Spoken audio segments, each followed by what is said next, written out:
Bill seeking increased penalties for abortions in South Carolina is moving closer to becoming law. Today, state senators passed the bill through the Medical Affairs Committee, placing it on the Senate calendar. Our Nate Stanley reports from Columbia.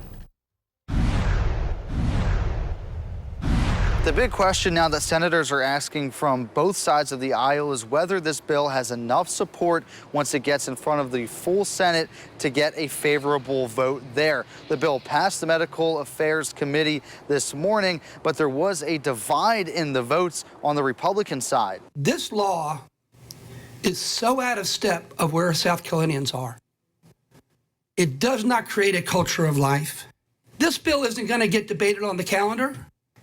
This bill couldn't muster 15 votes in that Senate, much less votes to invoke cloture.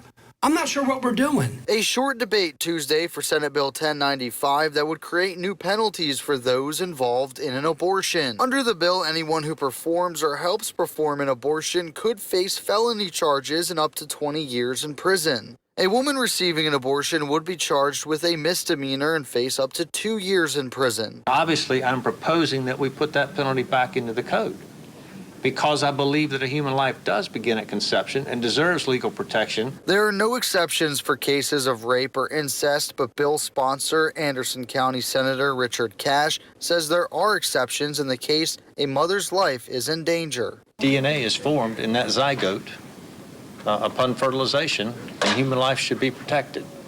So I am going to push within the Republican caucus to get this to the floor. Will I be successful? I don't know.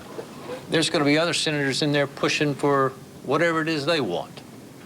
It becomes a question of, well, what's the priorities of this caucus? The bill would also change the schedule of abortion pills, limiting their access and availability. Richland County Senator Tamika Isaac Devine says the debate is wasting taxpayer time and money. You've got medical professionals who come and testify, and their comments, their lived experience, their expertise is completely discounted. And so I think that what that shows South Carolinians is that you got people who really just don't care. They want to move forward what they believe in, regardless of how it hurts South Carolinians, or the fact that it's not medically sound or legally sound. And again, there's no word on if or when the bill would be up for debate on the Senate floor, but with the end of session approaching, there's very few days left where it could be talked about. Of course, the most up-to-date information can be found on WYFF4.com, the WYFF4 app, and here on air. Reporting in Columbia, Nate Stanley, WYFF News 4.